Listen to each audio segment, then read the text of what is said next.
Now, my next guest will forever be Corrie royalty, thanks to her portrayal of the much-loved Hayley Cropper. But for her latest role, Julie Hesmondhalgh is on stage telling the true and very tragic story of a man who was killed by a simple single punch when he was on a night out. She joins me now.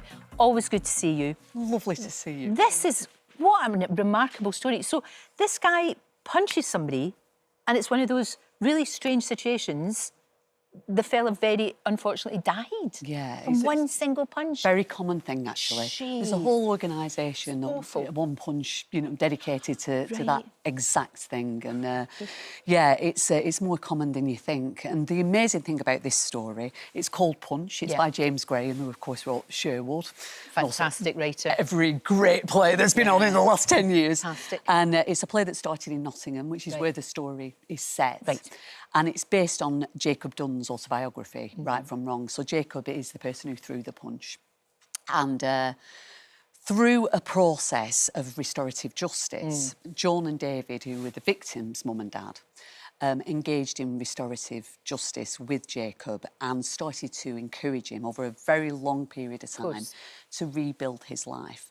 Wow, it was incredible. astonishing. Yeah, it's astonishing. It's astonishing because they had felt that the anger and bitterness that they felt about their son's death, their lovely son's death, was getting them nowhere. It wasn't helping anything. And they felt that one life had been lost in a completely senseless moment of violence.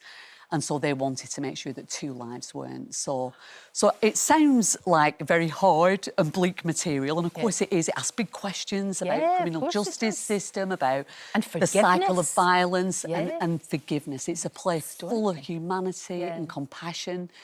And through it, we've talked to so many people who've been in similar situations. There's an organisation called the Forgiveness Project, and through them I learned that actually forgiveness is far from a wafty... It's powerful, isn't it? It's hugely got teeth. powerful. It takes massive courage and resources to do it. And actually, what ended up happening with Jacob is that he went back to school under the support of Joan and David, got his GCSEs, went to university, got a first in a degree, and now goes into schools and prisons, talking to young people about the cycle of violence that you can find yourself in. And he often shares a platform with Joan, who also speaks on that subject. Jeez, Julie, that's astonishing. You, of course, play Joan. Yes. Yeah. You had to do this play in front of Joan and her husband, David. Yeah.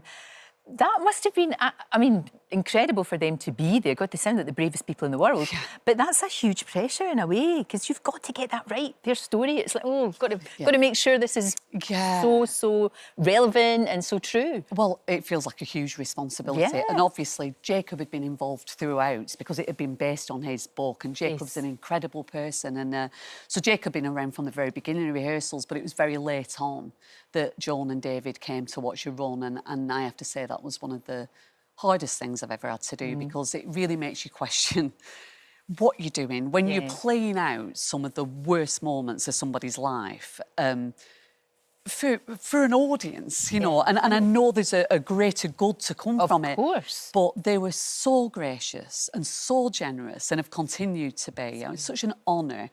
And we all in the cast have felt that this is a story that is so important to be told. It's a Nottingham story, but it translates. Oh, it could be anywhere. It could be absolutely anywhere in the world. It could be.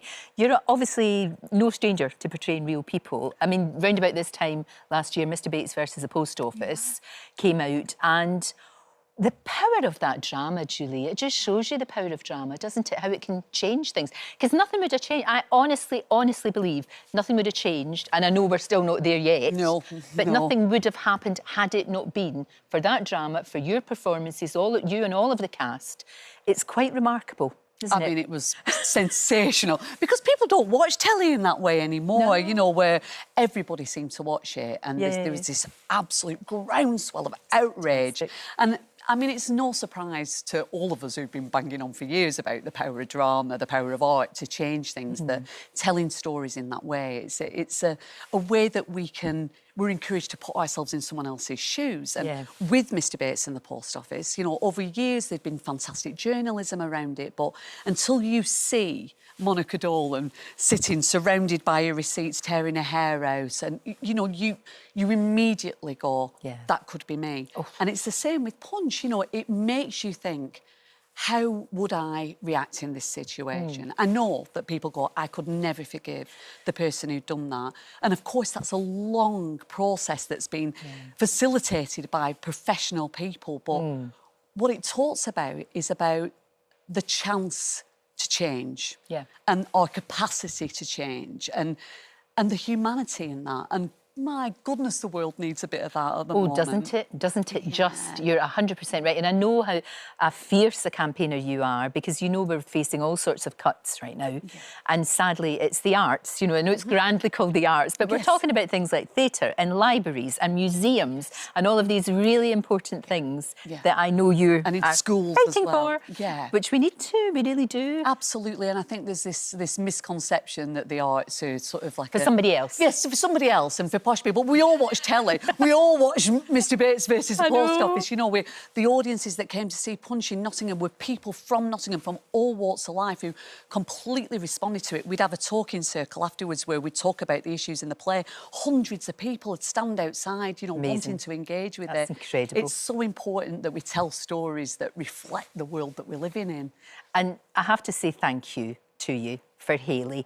I'm just about over the fact that she's not in Coronation Street. It has been 11 years now, but I've still to come to terms with it, frankly. I know, me too. It's lovely when she's mentioned. I love it when she gets a mention, when like Roy lost in a picture or whatever. It's like... Thank you for that and for everything you're doing. And Punch starts at the London Young Vic, doesn't it? Yes, in March. I shall be there. I can't wait to see it. It's lovely.